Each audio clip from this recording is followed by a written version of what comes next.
আমাদের যে ওয়ার্কফোর্স অর্থাৎ আপনারা বিভিন্ন সেক্টরে এই ওয়ার্কফোর্সটার সুবিধাটা আমরা পাবো আগামী 15 থেকে ম্যাক্সিমাম 20 বছর পর্যন্ত।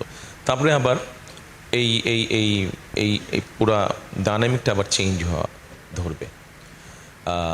আই শিওর আপনারা এটা নিশ্চয়ই অনেকেই জানেন যেটা আমি আপনাদেরকে বললাম। তো আসুন আমরা কিভাবে আপনাদের চিন্তা অনুযায়ী বাংলাদেশটাকে আমরা কিভাবে আগামী দিন সাজাতে চাই, আপনাদের চিন্তা ভাবনাটা আমি শেয়ার করি। ধন্যবাদ।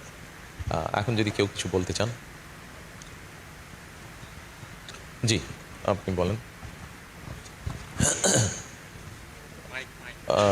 রুমন মাইক।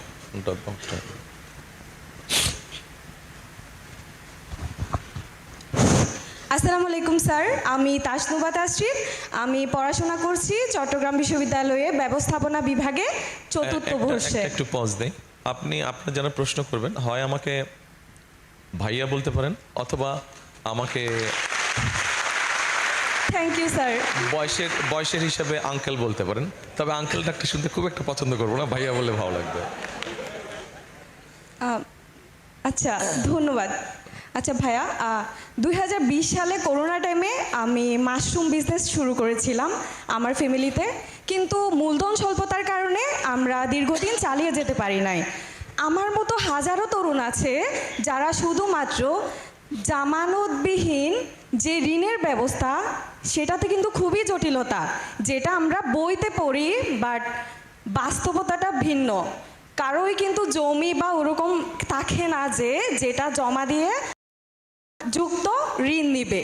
সো এই ক্ষেত্রে ভবিষ্যতে তাদের সহায়তায় আপনারা যদি নির্বাচিত হন তাহলে কি পদক্ষেপ গ্রহণ করবেন, এবং ফাইন্যান্সিংয়ের অল্টারনেটিভ কোনো ওয়ে আছে কি না, এবং এটা জটিল মুক্ত কিভাবে করা যায়, এবং পাশাপাশি আর অন্য কোনো সহায়তা আছে কিনা বা এই ধরনের কোনো পরিকল্পনা আছে কিনা, যেখানে বিজনেসই হচ্ছে ব্লাড অফ দ্য ইকোনমি।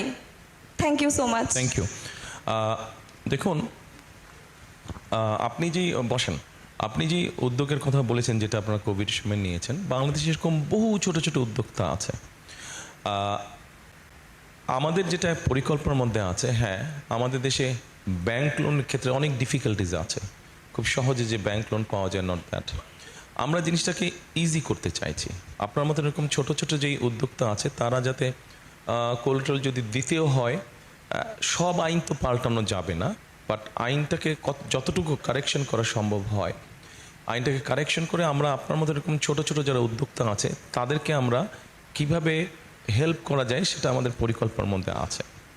একই সাথে আমাদের পরিকল্পনার মধ্যে আরেকটা আছে, যেমন ধরেন অনেক স্টুডেন্ট এখন দেখা যাচ্ছে পড়ালেখা করতে জাপানে যাচ্ছে, পড়ালেখা করতে চায়নায় যাচ্ছে। আমাদের একটা চিন্তাভাবনা আছে যে অনেক সময় অনেকে যেতে পারে না, তার হয়তো ভিসা ফিস অথবা তার প্লেনের টিকিট এটা এনাফ ফ্যামিলি সাপোর্ট দিতে পারে না। আমরা এখানে একটা চিন্তা ভাবনা করছি যে এরকম যারা আপনি যেরকম ছোট উদ্যোক্তা আপনি যেরকম সাপোর্ট চাচ্ছেন, ঠিক একইভাবে যারা পড়ালেখা করতে যেতে চাচ্ছে তাদেরকে স্টুডেন্ট লোন নামে কোন লোন দেওয়া যায় কিনা, এটা আমাদের একটা চিন্তা ভাবনার মধ্যে আছে। Thank you. নেক্সট।